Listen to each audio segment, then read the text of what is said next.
मुस्लिम राष्ट्रीय मंच के सभी पदाधिकारी कार्यकर्तागण, पुस्तक के लेखक ख्वाजा साहब, उपस्थित सभी विद्वज्जन, माता भगिनी,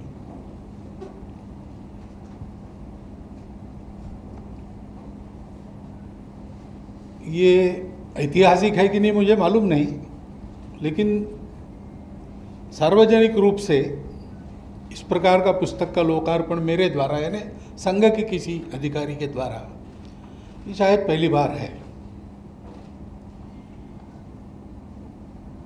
और अटकलें इसकी बहुत लग रही है ऐसा पता चला, इसलिए मैं भाषण के प्रारंभ में ही उन सबको शांत कर देना चाहता हूँ।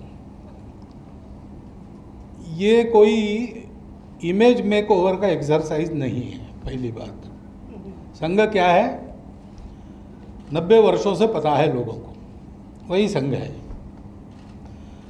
और संघ को इमेज की कभी परवाह रही नहीं, क्योंकि हमको बाकी कुछ करना नहीं है, सबको जोड़ना है, अच्छा काम करना है, तो रूप बदल के जाने की जरूरत हमको नहीं पड़ती।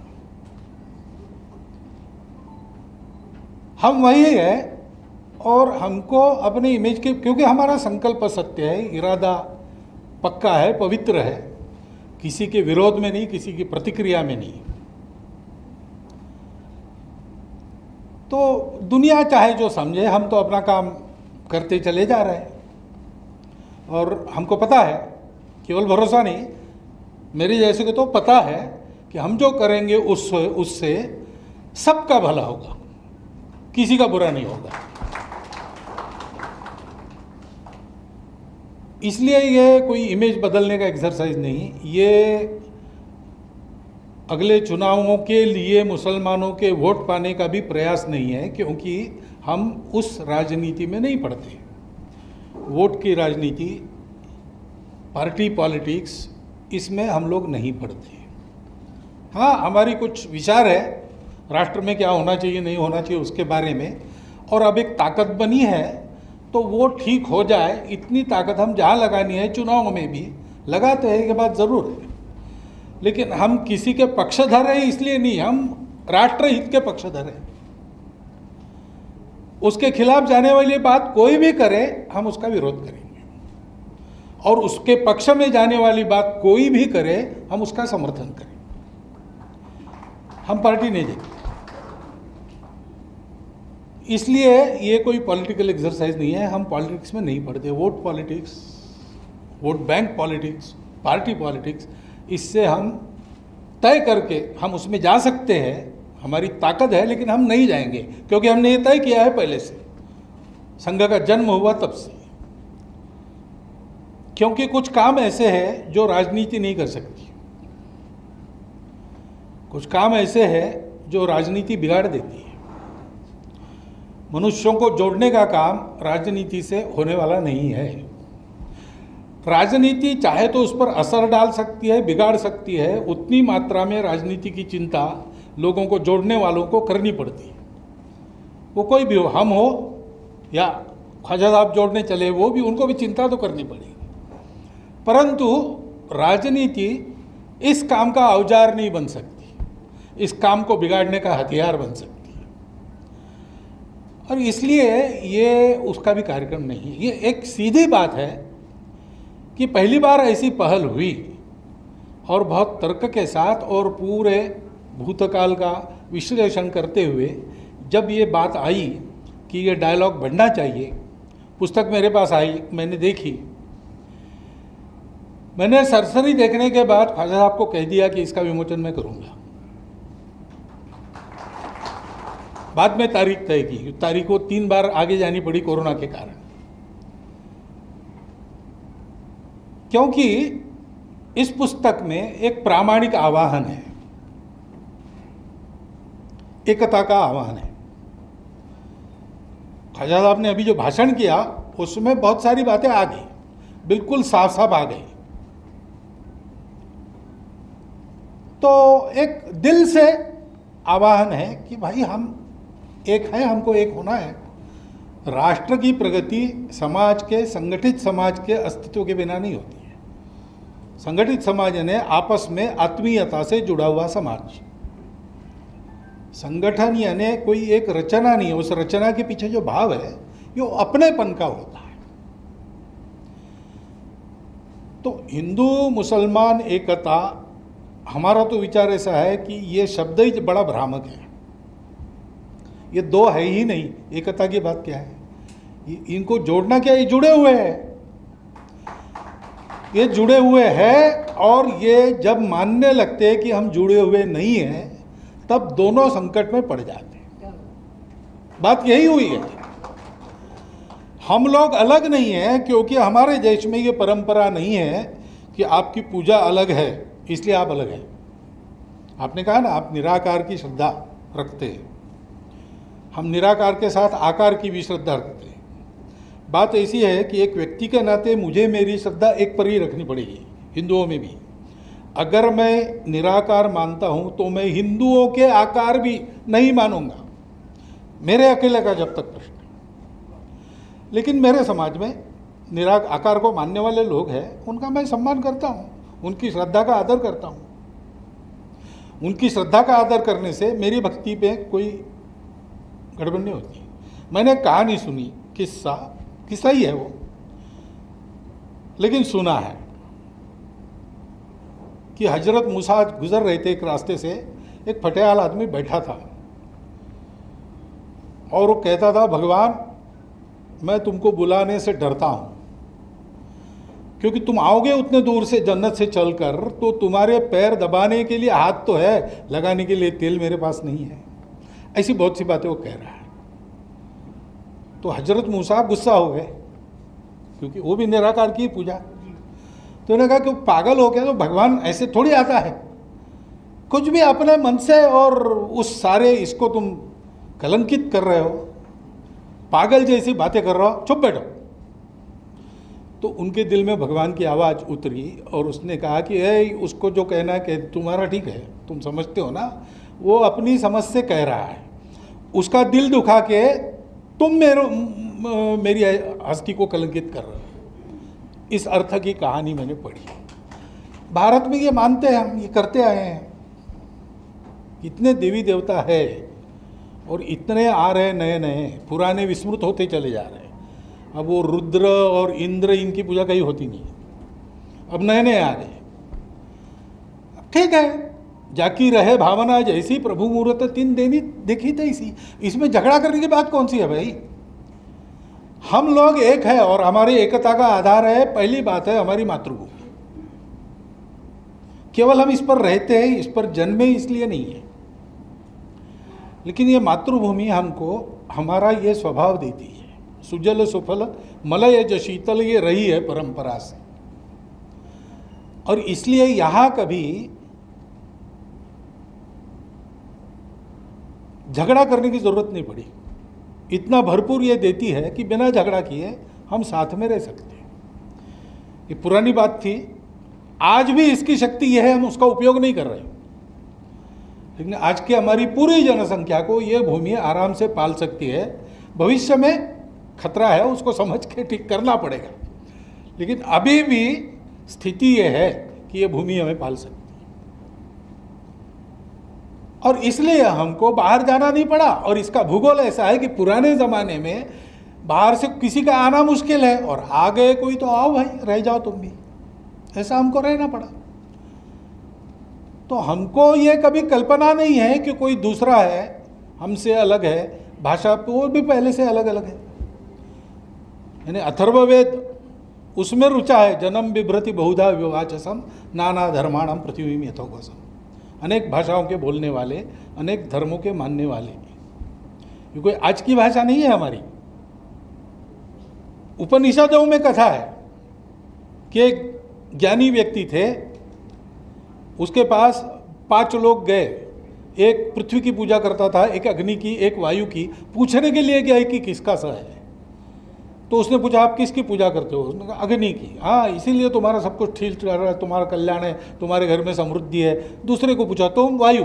हाँ, इसीलिए तुम्हारा कल्याण हो रहा है। तुम्हारे सबको यही कहा उसने। फिर से ये कंफ्यूज हो गए, सही किसका है? हंसकर उसने कहा कि देखो भाई, तुम अपनी अपनी भावना से जिसकी पूजा करते हो वो एक अंश है। वास्तव में जिस पूर्ण के ये अंग है इनके द्वारा तुमको उसको देखना चाहिए। उसको नहीं देखते, इसलिए दूसरों की पूजा को लेकर तुम भ्रम में पड़ जाते हो। ये हमारा देश है, ये हमारी परंपरा है, ये हमारी तहजीब है, और ये हमारे मातृभूमि के कारण मिली है, वो पहला आधार है। और ये परंपरा दूसरा आधार है। और तीसरा आधार है ही, हम समान पूर्वजों के वंशज हैं। अब ये विज्ञान से भी सिद्ध हो चुका है। 40,000 साल पूर्व से हम भारत के सब लोगों का डीएनए, सब लोगों का निरपवाद डीएनए समान है। इस आधार पर आरूढ़ होकर हम जब विचार करते हैं तो मन में अपनापन आता ही है। उस अपनेपन के आधार पर एकता होती है, राजनीति के आधार पर नहीं होती। और संघ पहले से ऐसा मानता है। खिलाफत आंदोलन के बाद हिंदुत्व का शब्द वगैरह, इतिहास बिल्कुल ठीक बताया आपने। संघ की विचार प्रक्रिया कैसी चली? डॉक्टर हेडगेवार साहब ने कहा कि देखो भाई, हिंदू अपनी दुर्वस्था के लिए अंग्रेजों को, मुसलमानों को दोषी मान रहा है, ये गलत बात है। हाँ, कुछ इतिहास में उपद्रव हुए, उसके कारण नुकसान हुए, बात ठीक है। आज भी हम कह सकते हैं ऐसे उपद्रव हुए, हम दोनों एक दूसरे के बारे में ये कह सकते हैं। लेकिन डॉक्टर हेडगेवार ने कहा कि तुम अपने देश में थे, तुम अपने देश के मालिक थे, तुम्हारी संख्या इतनी है, तुम्हारे पास इतने उच्च विचार है, फिर भी अपने घर में तुम्हारी हालत ये हुई, तुम दूसरों को कैसे दोष लगा सकते हो? तुम में कुछ कमी होगी, उसको सुधारो। संघ का विचार ये है। ये जो संघ के बारे में अपने देश के तथाकथित अल्पसंख्यकों को, तथाकथित में इसलिए कह रहा हूँ कि वो एक ही समाज के, हमारे ही समाज के, हमारे अपने भाई है, ये वास्तविकता है। और कभी भी भाषा, पंथ, प्रांत, संप्रदाय, धर्म के नाम पर हमने किसी को कम या ज़्यादा नहीं कहा, लेकिन है आज की माइनॉरिटीज, उनको कहा जाता है। लेकिन इन सब लोगों सहित हमारा जो एक समाज है, वो हिंदुओं के देश में हिंदुओं की हालत ये हो गई, इसके कारण ये नहीं है। ये संघ की विचारधारा है, और उन तथाकथित अल्पसंख्यकों के मन में ये डर भरा गया है कि संघ वाले तुमको खा जाएंगे। दूसरा एक डर लगता है कि हिंदू मेजॉरिटी देश में आप रहोगे तो आपका इस्लाम चला जाएगा, ये भी बताया जाता है। अन्य किसी देश में ऐसा होता होगा, मेजॉरिटी माइनॉरिटी होगा, हमारे यहाँ ऐसा नहीं है। हमारे यहाँ जो जो आया है वो आज भी मौजूद है, किसी भी कारण आया हो, लेकिन आया है और रहा है तो मौजूद है। और इस भूमि की परंपरा, यहाँ के समाज का स्वभाव और इस कारण उसने बनाया संविधान भी उनके यहाँ के अस्तित्व की गारंटी देता है। क्योंकि समाज वैसे मानता है आज भी। कुछ ज्यादतियां अगर होती है मेजॉरिटी की ओर से माइनॉरिटी की ओर, तो मेजॉरिटी से ही उन आतताइयों का विरोध होता है। मैं बहुत आग बबूला होकर भाषण करके हिंदुओं में पॉपुलर तो हो सकता हूं, लेकिन हिंदू मेरा साथ नहीं देगा कभी, क्योंकि वो आततायित्व पर चलने वाला नहीं है। वो जानता है कितना भी अलग है और अपना शत्रु भी है तो भी उसका जीव है तो उसको जीने का हक है। तो लड़ाई भी होती है, और लड़ाई में हारने के बाद वो माफ करो कहता है तो उसको शरण देना है। ये परंपरा है। और इसलिए ये डर छोड़कर, मैंने दिल्ली के भाषण में भी कहा था, वहां मैंने कहा कि अगर हिंदू कहते कि यहाँ एक भी मुसलमान नहीं रहना चाहिए तो हिंदू हिंदू नहीं रहेगा, तो इसलिए कहा था। और ये मैंने संघ में पहली बार नहीं कहा है, ये डॉक्टर साहब के समय से हमारी चलती आई हुई विचारधारा है। हर बात को बोलने का वक्त होता है तो उन्होंने दूसरों शब्दों में कहा, गुरुजी ने और शब्दों में कहा, बाड़ा साहब ने कहा, ये चलते आया है।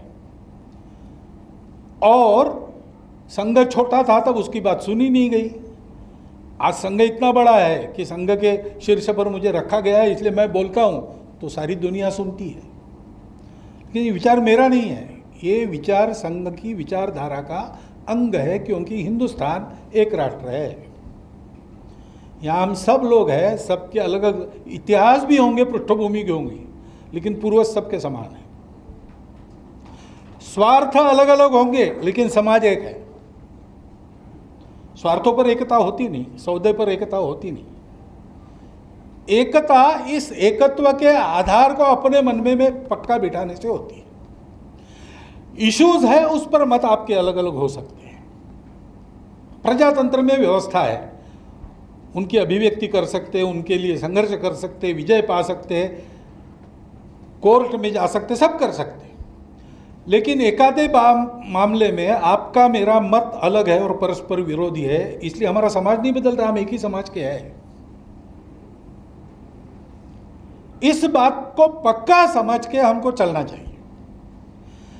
पहल अनेक बार हुई अपने देश के इतिहास में। अब लोगों को पता चले इस ढंग से इस्लाम भारत में आया, वो आक्रामकों के साथ आया।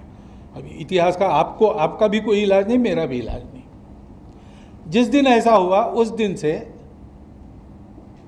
हिंदू और जो नहीं हिंदू, ऐसा यानी मुसलमान, उनको जोड़ने का उस दिन से प्रयास चला है। आप गुरु नानक देव जी की वाणी देखिए, उसमें कितनी बातें ऐसी हैं, हर संत की है। छत्रपति शिवाजी महाराज के समकालीन तुकाराम महाराज और रामदास स्वामी दोनों के अभंग है। अभंगों में वो कहते हैं कि तुम अल्लाह अल्लाह कर रहे हो, तुमको अल्लाह क्या है मालूम नहीं है, वो हमको मालूम है, कोई अलग नहीं है, क्यों झगड़ा करते हो। इस प्रकार के अभंग है। ये सतत प्रयास रहा है, लेकिन क्यों नहीं हुआ आज तक। मेरा विश्लेषण ऐसा है कि ये राजनीति के द्वारा नहीं हो सकता, ये सत्ता के द्वारा नहीं हो सकता। ये तो हम समाज के समझदार लोगों को हौसले के साथ लंबे प्रयास करने के बाद होगा, क्योंकि जो इतिहास दुर्भाग्य से घटा है वो लंबा है, जख्म हुए हैं, उसकी प्रतिक्रिया तीव्र है। सब लोगों को समझदार बनाने के लिए समय लगता है, लेकिन जिनको समझ में आता है उनको डटे रहना चाहिए, उनको आवाज़ बुलंद करनी चाहिए। इसके खिलाफ अगर इस सारी एकता को बाधा लाने वाली, देश के हित को बाधा लाने वाली बातें होती है, तो हिंदू के विरुद्ध हिंदू खड़ा होता है। लेकिन ऐसा हमको पता नहीं, मैं इतना ही कहता हूँ कि ऐसी कोई बात हो गई तो मुस्लिम समाज का समझदार नेतृत्व ऐसे आतताई कृत्यों का निषेध कर रहा है, करता होगा अंदर, मुझे पता नहीं, बाहर नहीं आता है। यह भी एक प्रचार का ही खेल है। जैसे आपको संघ के बारे में और ये जो बताया गया, आप आएंगे अंदर तो आपको दिखेगा कि गलत है। वैसे हो सकता है कि हमको भी कई बातें जो पता चलती है वो गलत हो,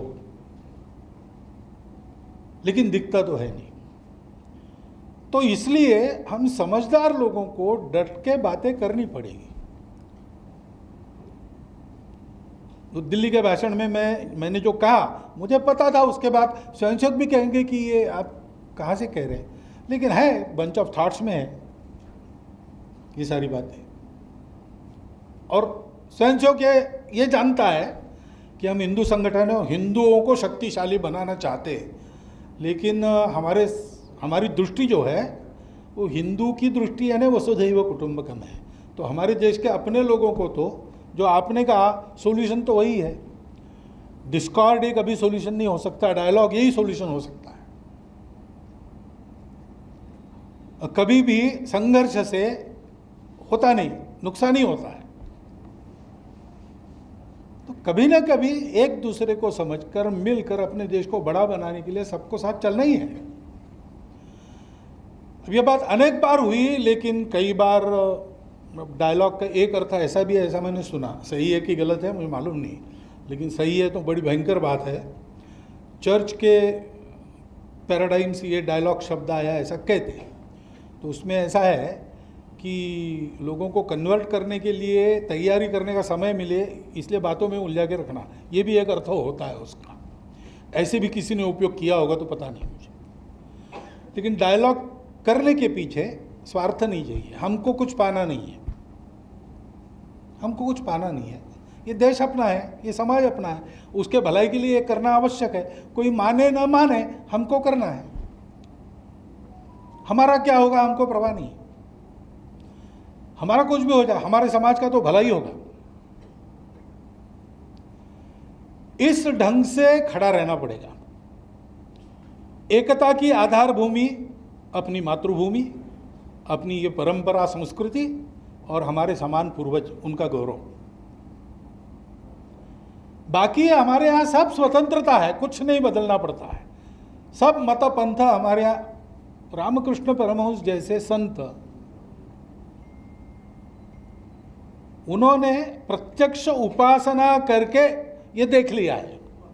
इस्लाम की भी उपासना उन्होंने की और अंतिम परिणति देख ली प्रत्येक पंथ संप्रदाय की, और कहा कि जो तो मत तो पथ, रास्ते अलग अलग है, मंजिल एक ही है।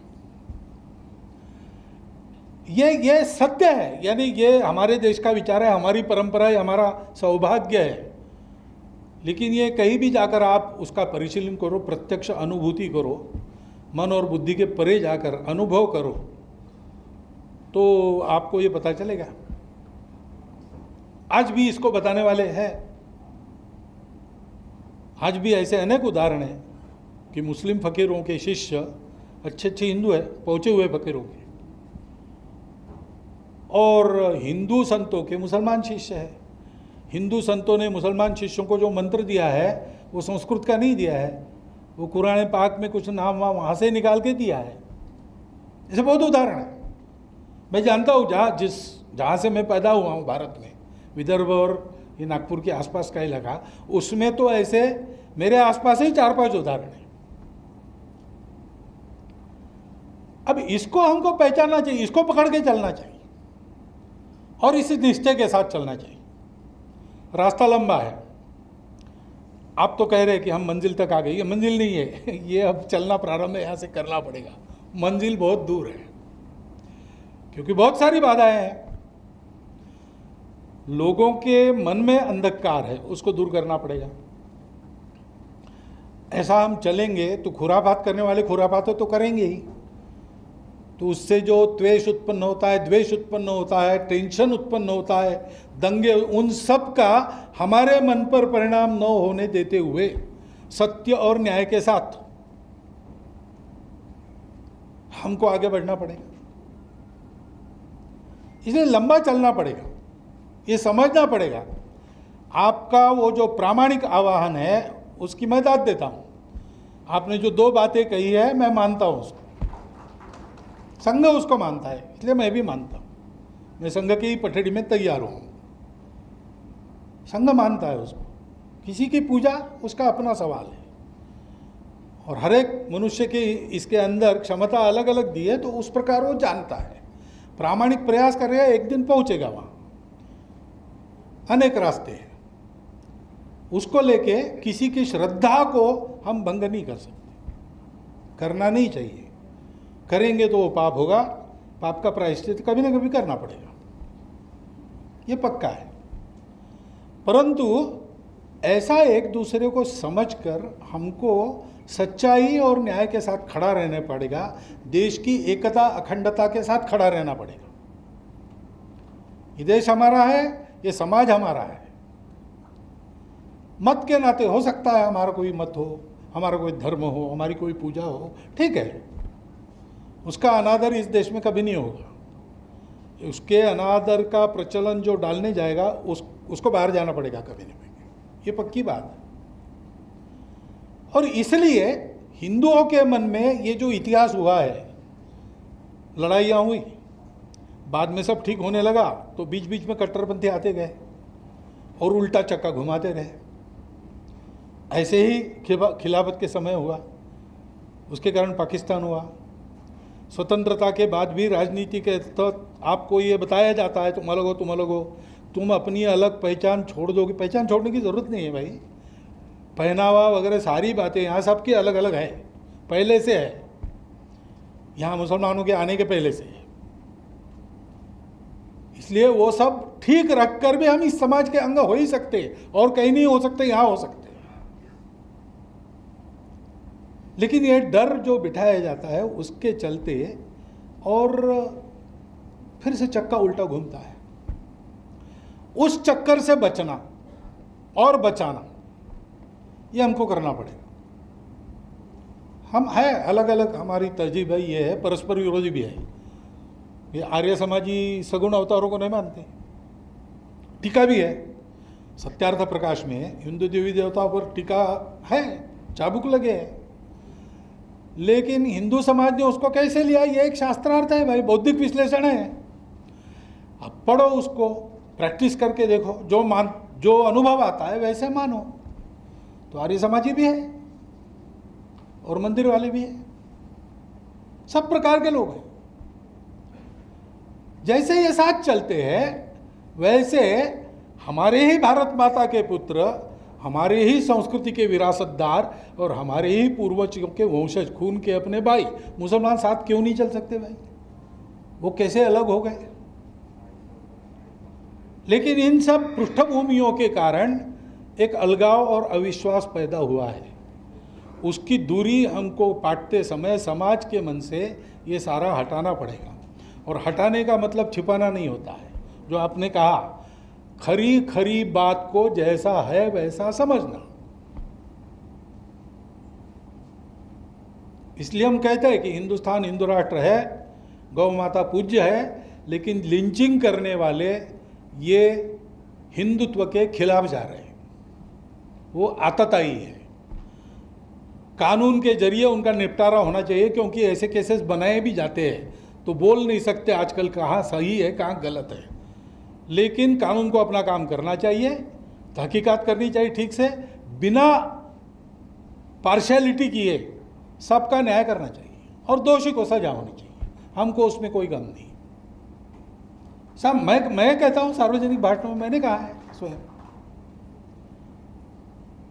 ये अगर हम करने लगेंगे तो बहुत अच्छी बात होगी। एक बात बिल्कुल सही है आपकी कि आज अगर संघ के नाते हम कोई बात कहते, अब ये बात मैं कह रहा हूँ, तो इसकी हिंदू समाज में तो बहुत बड़ी चर्चा होगी।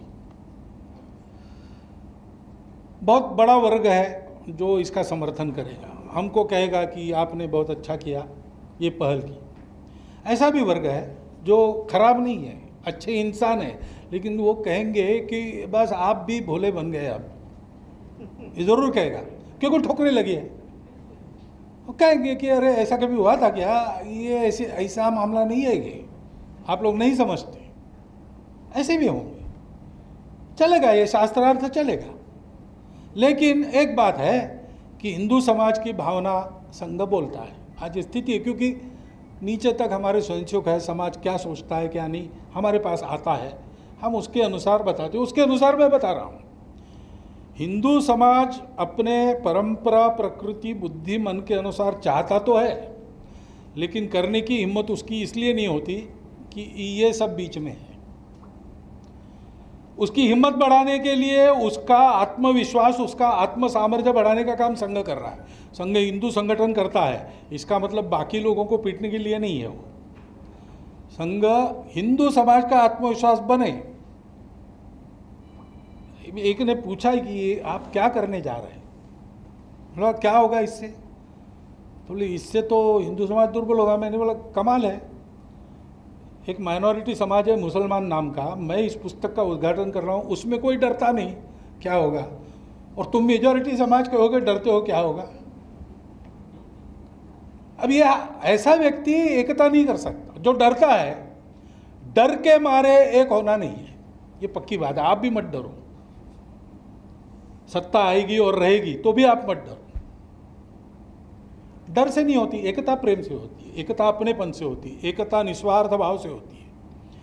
कुछ लोग हैं जो ये आर्गुमेंट देते हैं कि हमारी सत्ता थी और जो हमारी प्रजा थी आज हम फिर से राज्य करें, ये गलत बात है।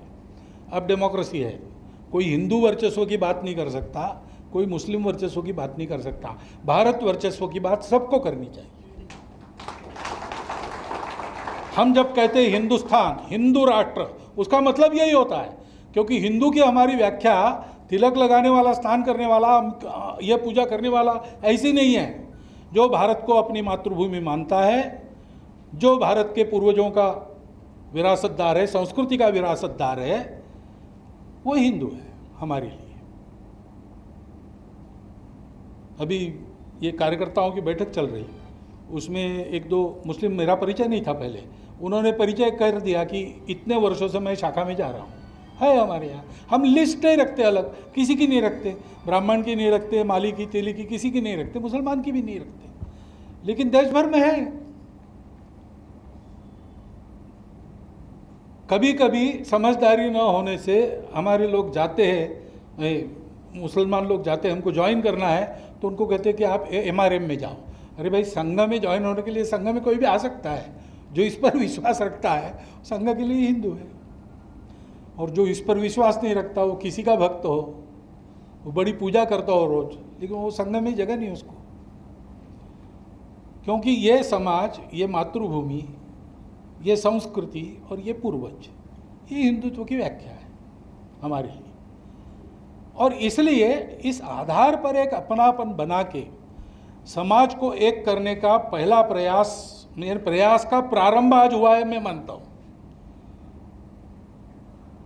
ये पहल आपसे हुई, हमने बिल्कुल स्वाभाविक रूप से उसका प्रतिसाद दिया है, हमको इसमें से पाना नहीं है, क्योंकि हम भी यही सोच रहे थे कि अब हमारी कुछ हैसियत बन गई संघ के नाते। हम अगर 50 साल पहले आते तो आप ऐसा देखते कि यह है कितने, अरे क्या फालतू, तुम हिंदू नहीं बोल रहे हो, तुम संघ वाले हो कितने। आज ऐसा नहीं है, तो इसलिए हमने भी ये प्रयास शुरू किया था। हमारे देवबंद के नदवी साहब मिले थे हमको, तो उन्होंने देखा, वो कोई दूसरी कल्पना करके आए थे मेरे बारे में, संघ वाला हूँ इसलिए, लेकिन उनको थोड़ा अच्छा अलग अनुभव आया। तो उन्होंने कहा ये आप लोग करेंगे? मैंने बोला करेंगे, तो करना ही पड़ेगा, हिंदू संगठन होने के बाद क्या है, बाकी जो समाज है वो हमारे लिए हिंदू ही है, वो भी भारत का समाज है, और बिना उसके भारत का भला ऐसा नहीं हो सकता। यानी 20 करोड़ क्या, भारत का एक आदमी अगर अक्षम है, लंगड़ा है, अभावग्रस्त है, तो राष्ट्र का परम वैभव हम तब तक नहीं कह सकते जब तक उसकी सारी और ये बातें दूर न हो। वो परम वैभव है, सर्वेपि सुखिनः सन्तु, सर्वे सन्तु निरामया। तो उन्होंने कहा बहुत सारे पापड़ बेलने पड़ेंगे। मैंने बोला हम बेलेंगे, हम चर्चा करेंगे, एक एक कदम सोच समझ के बढ़ाएंगे, आगे बढ़ा हुआ कदम हम पीछे नहीं लेते। संघ ने कभी ऐसा किया नहीं, जब तक ये ताकत नहीं तब तक कदम नहीं आगे बढ़ाया। तो कई बार ये सुनने को मिलता है आप देर से आए, ठीक है देर से आए लेकिन दुरुस्त आए और पीछे नहीं जाएंगे। और इसलिए मेरी प्रार्थना केवल इतनी है, आपने बिल्कुल खुल के अपने हृदय की बात रख दी है, उस पर गौर करिए। हम सबको मिलकर इस देश को बनाना है। हम हिंदू कहते हैं, आपको नहीं कहना मत कहो, भारतीय कहो, नाम का शब्दों का झगड़ा छोड़ो, भावना समझो। उसके आधार पर इस देश को विश्वगुरु बनाना ये दुनिया की आवश्यकता है, नहीं तो दुनिया नहीं बचेगी। और इसलिए ये अपना पवित्र कर्तव्य मानकर हम एक एक कदम हौसले के साथ, पूरे जोर के साथ आगे बढ़े। धीरे जाएंगे तो कोई बात नहीं, लेकिन पहुंचना एक दिन ज़रूर है। और इसलिए मन का विचार पक्का रखिए, उसको बदलिए नहीं। उसकी परीक्षा बहुत कड़ी होगी, बहुत लंबी होगी, लेकिन हमको इस दिशा में चलना ही पड़ेगा। जितना जल्दी प्रारंभ करेंगे उतना कम नुकसान होगा। बस जैसा आपने एक शेर कहा और ये कहा कि वो यहाँ ठीक नहीं है, फिर भी कहता हूँ हाँ, मैं भी एक मेरे ये जो बात रखी मैंने उसके बारे में, वो ठीक है कि नहीं मुझे मालूम नहीं है।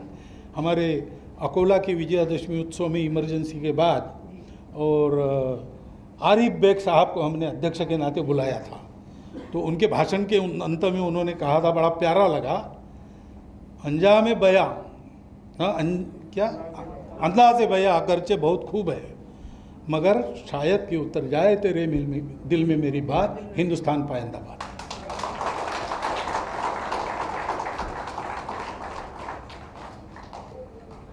बहुत बहुत धन्यवाद।